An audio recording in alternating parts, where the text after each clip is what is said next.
We often hear of cases where elders wandered and got lost. A confused elder got off a train at night when the family was sleeping. Or at a fair, a son left his mother on a bench to buy her a soft drink and returned to find her missing. A parent walked out of home. The wandering of a loved one with dementia can traumatize the entire family.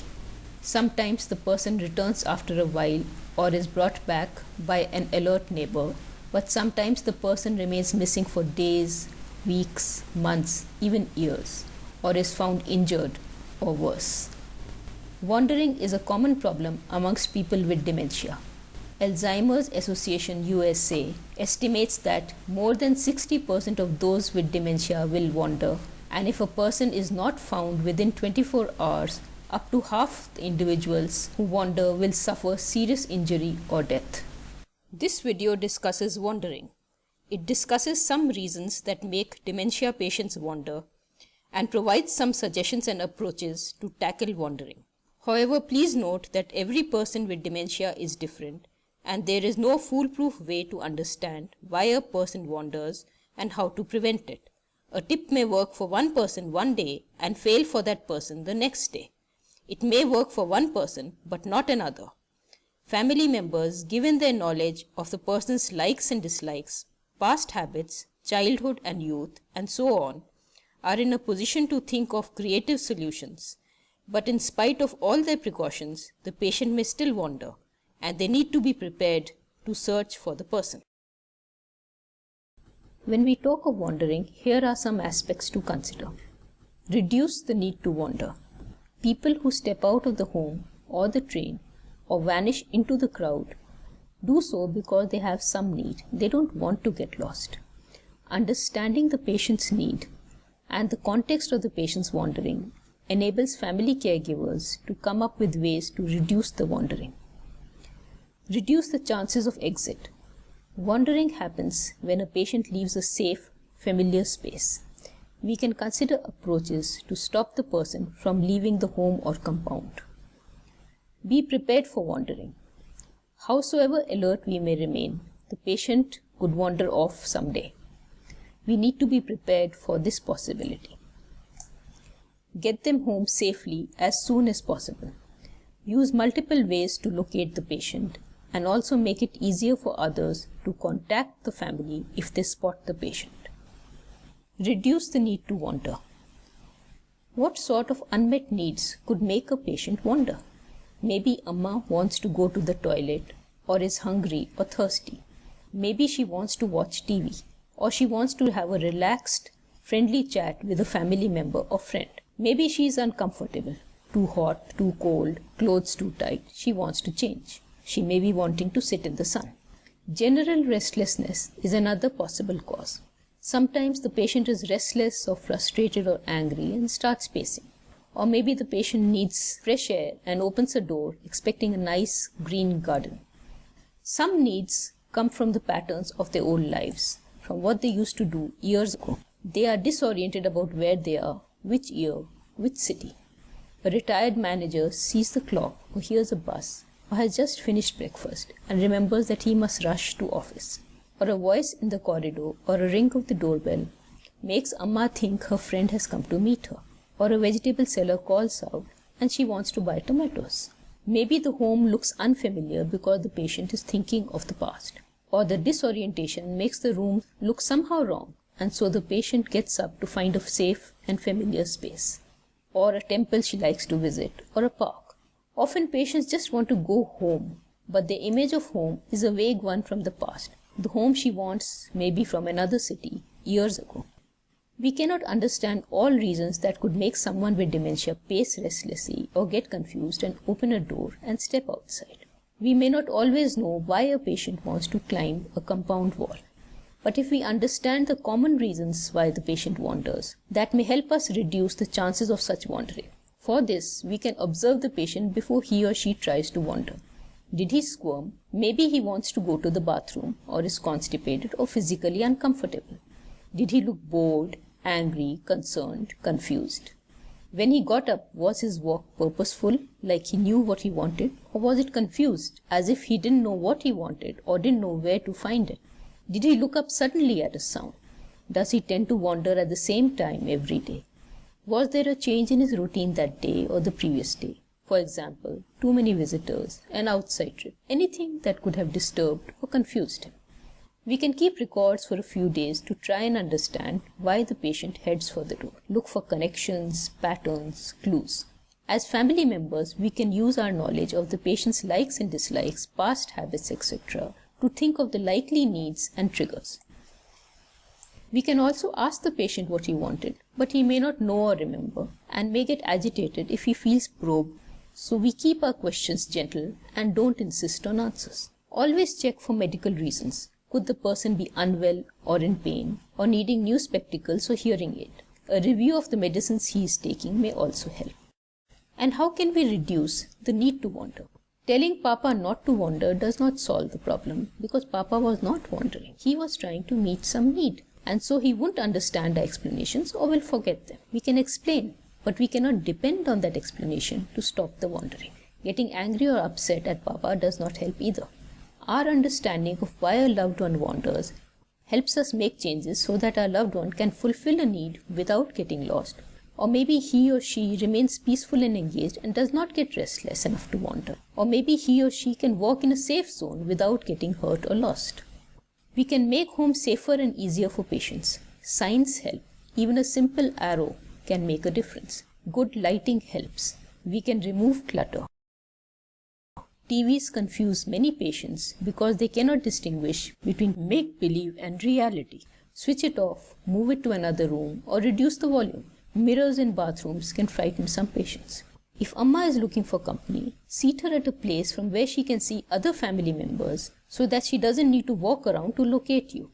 Surround her with comfortable, familiar objects, or employ an attendant who provides her company and keeps her safe. Basically, we use creative changes to give our loved ones a home where they can do things they want, where they are comfortable, safe, and loved. We can also find ways to reduce boredom, anxiety, restlessness. Most patients feel less stressed if they have a daily routine and a structured day.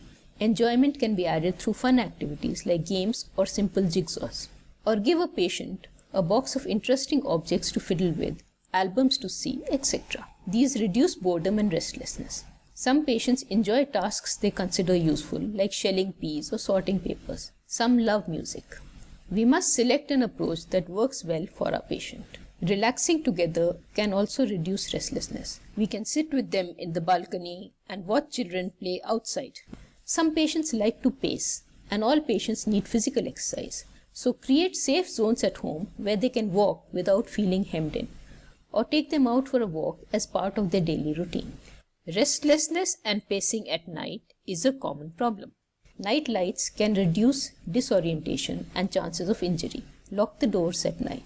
Consult the doctor for possible changes in diet and other factors to reduce and pacing at night, such as reducing evening fluids and caffeine. When outside home, a market, road, or train, don't leave the patient alone even for a few minutes. Outside settings often confuse and alarm patients, increasing their chances of wandering. Night travel is particularly risky. Even vacations can stress patients, especially new places, lots of people around, noise, festivities, and days packed with fun. The patient may enjoy for some time, but then blank out or become anxious. We also need creative solutions to handle patients who are determined to leave home for some task. Papa wants to go to work. Can we remove the clock that reminds Papa of office? Or keep him occupied at the time he usually thinks of office, so that he does not check the clock? If Amma thinks the doorbell means she has a visitor, can we switch to a bell that sounds like a bird chirping, which Amma will not recognize as a doorbell? For some patients in the initial stages, reality orientation can help remind them of where they actually are, but such reminders backfire for patients who are more disoriented or confused. If you tell Papa that he retired 10 years ago, so he can't go to work, he may not believe you. So maybe you can convince him that it is a Sunday and even show him a Sunday newspaper as proof. Distractions or explanations work mainly if patients believe them and they fit well in the patient's reality. One possibility is to remove objects that patients need while going out. Hide their outdoor footwear, the handbag or briefcase they carry. When they pause and start looking for this object, This may distract them and stop their urge to leave. Different persons respond differently to various solutions. Also, something that works on one day may not work on another day. Caregivers have to keep thinking of solutions and also remain gentle with themselves and the patients if the solution does not work. Reduce the chances of exit. When a patient roams inside the home, that is walking or pacing, the danger begins when he or she steps out of the door or out of a compound. We need to prevent the patient actually stepping out. How can we do that? We can try to distance them from the door or make the door less visible or attractive, or do things so that they hesitate to open the door, or they cannot open the door even if they try. Moving the patient to a room further inside the apartment can help. A door is also less visible if painted the same color as the surrounding wall. Some patients who are confused or restless may open a door not because they want to go out, but just because they happen to see the door. A stop sign may stop them because they automatically respond to the cue. A black painted stripe or a black foot mat could stop many patients because they think those black patches are holes and won't try to cross them. An interesting technique sometimes suggested is placing a mirror on the door. The patient sees her reflection, thinks of it as another person, and steps back or starts talking to that old lady. Of course, like any other technique, this can backfire. Another patient may get angry. A rude old woman is staring at me. Or even say, why is there a mirror on the door? Some families place a basket of attractive objects near the door to distract the patient who starts playing with them instead of going out. Think about the door's knob or latch. Can it be made less visible, more difficult to open, or placed higher up beyond reach? Or can you use a child-proof knob which the patient cannot open? Can an alarm be arranged so that it rings if the door opens? Often all these help, but are not foolproof, and the families lock the door to prevent wandering. Locking a door seems a good strategy, but it cannot be the only strategy because family members forget to lock the door when in a hurry or when going out for just 1 minute. Many cases of wandering happen in those few minutes of a door left unlocked. Prominent locks on the door may agitate some patients. They protest, "Am I a prisoner?" Though some patients may accept such locks as a matter of fact. Consider a smaller lock placed well above the eye level, or maybe lock the door from outside. If your home has a lawn or compound, it allows the patient open space for a stroll, but make sure the patient cannot climb over the walls and gate and lock the gate. If that is not possible, accompany the patient when she is walking in the compound. If you see the patient walking out, calmly guide the patient back to safety. Don't get agitated. Don't argue with her or contradict her or try to tell her she was doing something wrong. Remember, she was only trying to fulfill some need. You may need to walk with her for a while and distract her to bring her back safely. Later, think of ways to reduce such future incidents. Be prepared for wandering. Chances are, howsoever hard you try, a patient may someday wander out. Be prepared for this. Ensure that the patient always carries some identity. Use multiple ways to do this so that at least some of them work. You can tell the patient to carry a cell phone or wallet, but do not expect him to remember that or depend on that. Other options are tags and necklaces, but they should be difficult to remove or the patients may take them off. Some countries have identity bracelets, but very few people in India know about such bracelets, and people trying to help a confused elder may not spot the contact number on the bracelet. So don't let bracelets be the only form of identity that the patient carries. Keep visiting cards in the patient's pockets. Stitch labels with your name and phone number prominently on Papa's kurtas or Amma's nightgowns in places not visible to the patient so that it does not bother or anger them, but so that these labels are visible to anyone who might notice the patient wandering and then alert you. If your city has a safe return program for dementia patients or some GPS tracking or radio device, see if you can enroll. When a patient wanders, locating them fast is very important to get them home safe. Once outside the home, the patient is likely to find the surroundings very different from what she expected. She may have expected a compound with an outhouse, a garden, a muddy road with cyclists or village children. Instead, there may be an apartment corridor with lift and stairs or a crowded road. There are skyscrapers instead of trees. Even if the patient reaches a familiar garden or temple, she can get confused about how to return. Or she may board a bus or fall in a ditch or get hit by a car. Remember, most dementia patients do not ask for help. Even if someone tries to help them, they cannot remember their name or address, or they give some old address or city name. Locating a missing patient alone is not possible. We need help from neighbors, friends, relatives, others, and all these people must be told beforehand about the chances of the patient wandering. When a patient goes missing, we don't have time for comments like, "But auntie was fine last week, she even offered me tea." Or, "Why can't you let your mother go for a walk? Are you her jailer?" Or, "Why worry? Auntie is not a child." We don't have time to convince people that the problem is genuine. Let friends know that if the patient visits them alone, they should inform you so that you don't worry. Tell everyone nearby, neighbors, shopkeepers, security guards, that if they see the patient alone, they must stop her and contact you. Explain about confusion and memory loss. Tell them not to let the patient keep walking alone. The patient may otherwise walk past them, and instead of stopping her, they may even help her get into a bus if they think that's what she wants. Have an identification kit ready to help tell people what Amma or Papa look like. This includes basic information, physical description, recent photograph, and when the patient wanders off, all you can do is just add the last clothes worn, time and place of getting lost, and circulate copies immediately.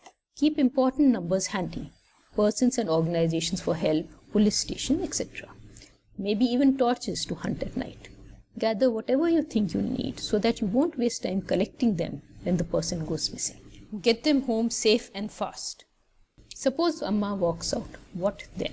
Skip investigating who forgot to lock the door. Skip the anger, the scolding, guilt, blame, and panic. Focus on the search. Tell the security guards and neighbors immediately. Quickly check what Amma has taken along, because that might tell you what she wanted to do. Pull in everyone who can help, family members, friends, colleagues, neighbors, nearby shopkeepers, rickshaw drivers. Give them the photograph and information. Request them to help. And ask them to spread the word using phone calls, social media, organizations, whatever. Make one person stay at home in case the patient comes back. Start the looking around. Look at the patient's favorite places, the park, temple, friends nearby. Look at dangerous places. Look in directions she may have gone in, especially places that may have seemed familiar to her, more like home or her favorite temple or market, or the road she typically used to take or that you have often driven her on. Ask at bus stops and auto rickshaw stands whether she was seen boarding a vehicle. Check the ditches near home. Sometimes patients fall down. And don't think of shouting for help or they are too injured. Try to trace the path Amma took by showing her photo and asking at shops, bus stops, etc. Ask your friends to fan out through the city. Sometimes patients keep walking and are found several kilometers away. Involve organizations that can help. Notify the police and make sure that the police have the photo and particulars in case Amma is brought to the police station. Stay calm, but work with speed. And when you find her, be gentle and reassuring, and avoid extreme emotions that could baffle or unsettle her. Thank everyone who helped, accepting their comments gracefully, even if some of them are critical. Remember, you needed their help and may need it again. Then, when you are calmer, see how you can handle things differently to reduce the risk of more wandering next time. Most family caregivers are tense that their loved ones may wander, and with over 60% doing so at some time or the other, this risk is very real. Yet every family and the situation is different, and every family has to find its own creative solutions to tackle this challenge. To reduce the chances of the patient's wandering, it helps to understand what the patient wants or what is causing restlessness. The patient is less likely to wander if it is easy and safe to meet the need. Or families can look for various ways to reduce the patient's restlessness. Be especially careful at night or when the patient is outside home. The chance of actual exit can be reduced by making exits like doors or gates less visible and attractive, by using ways that discourage the patient from wanting to open them, and by making these exits difficult to open. Having multiple strategies helps. Patients still manage to wander in spite of all our efforts, so it is necessary to be prepared for such events. Ensure that the patient always carries some identity and tell everyone about the wandering problem. Keep necessary information handy for emergencies. Getting patients back home safe and fast is the focus when the patient wanders.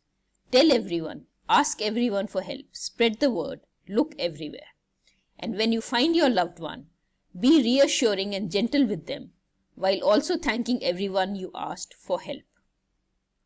Being creative, being flexible, being gentle with themselves and the patient is key for families coping with the wandering problem. Please contact support groups and dementia associations for more tips and advice. We hope you succeed in keeping your loved ones safe. We also hope you remain alert about noticing and helping other dementia patients who may have wandered. Thank you for watching this video.